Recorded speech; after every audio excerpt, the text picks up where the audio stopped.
Hi, everyone. Hi. Jonathan is here with us today because he said that he has things to say today. So we'll see what happens. So yesterday we left off with the idea that that inside of the web, there's the web.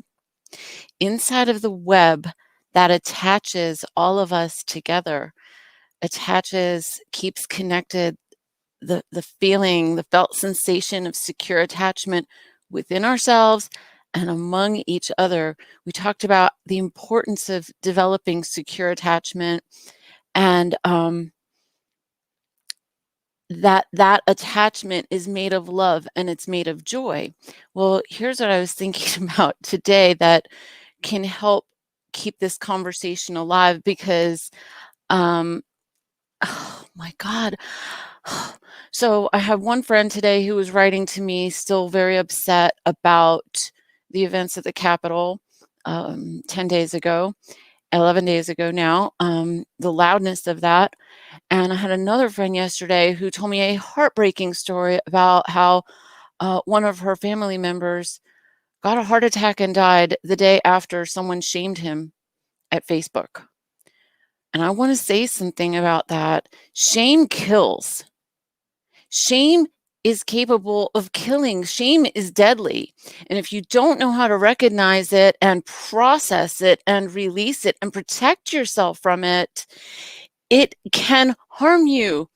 And so I wanted to bring up a couple things. One of that, I keep looking here because I have the plants sitting here waiting to show you. Okay, I'll show you that one first. And then I have something from the village as well. Thank you for being here. Thank you all for being here. So let's see if I can do this at the same time with Jonathan. One of the things that I realized is that when I'm sending loving energy to the heart plant, that energy that I send is usually very quiet. It's got an energy to it that's just like, I love you. I love you. And then I send that love back to myself because remember, the whole purpose of this experiment is to understand the power of love and of self-love. Yeah, Jonathan, isn't that cool? It is. What I also noticed is that when I don't send any energy to the indifference plant seeds, that's also a very quiet energy. Indifference is indifference, it's quiet. However, I noticed that when I send energy with anger and with rage, I actually have to lean into my mind, remember a moment that I was angry. Yes. And then it feels loud. And what happens in when people are traumatized, let's go back to secure attachment and insecure attachment. When people are traumatized, they either or both traumatize themselves and or traumatize others. Well, if they're traumatizing others, likely it's going to be loud. Now, what I see among people at Joy-Based Living is many of us are the heartful kind of people. Many of us are overgivers. We're kind. We have a soft demeanor about ourselves. We don't want to hurt anyone. We don't want to take anybody's too much time from them. We don't want to overstep our boundaries. And we become shy to a fault. Now, why to a fault? Because we live in a culture that listens to the squeaky wheels versus the love. So what we need to do, so when I was talking to my friend whose relative actually had a heart attack and died from being shamed, made me think of George Michael. He died just within a few years after being shamed publicly for masturbating in a bathroom inside a closed stall, but some paparazzi got pictures of him and he was never the same after that. Okay. Having that conversation with my friend whose relative died caused her to feel inspired to connect with someone else within her world who's one of the quiet ones. And she said, I need to reach out to her and let her know that I'm in her corner. And that this woman's probably going to be like, I haven't heard from you in a million years. Where are you coming from?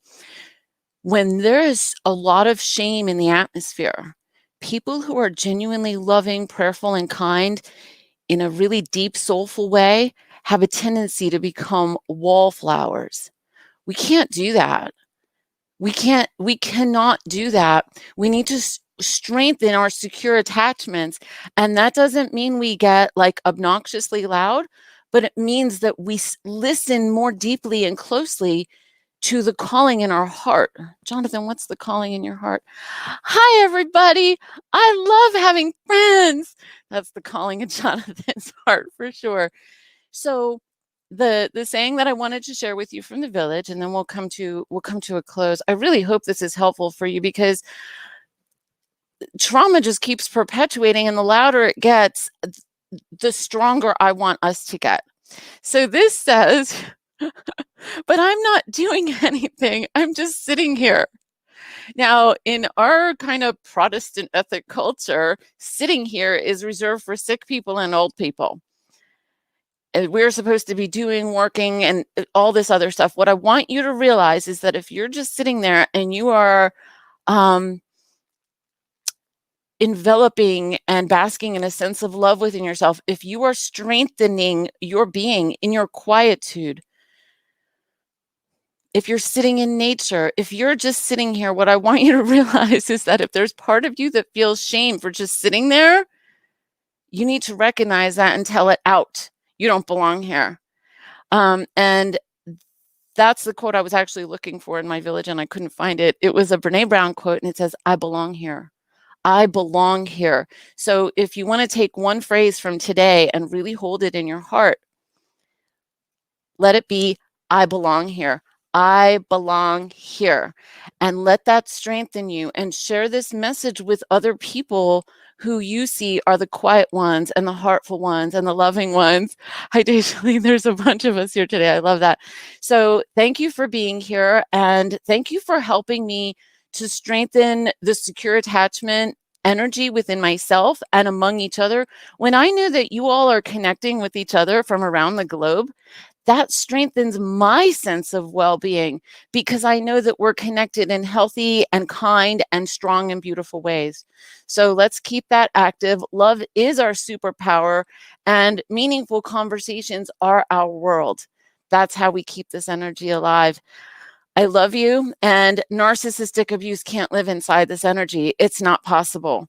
Shame can't live inside this energy. It's not possible. Let's keep standing strong, and let's keep perpetuating joy. I love you, and I'll see you tomorrow at 2 o'clock. Bye for now. Bye.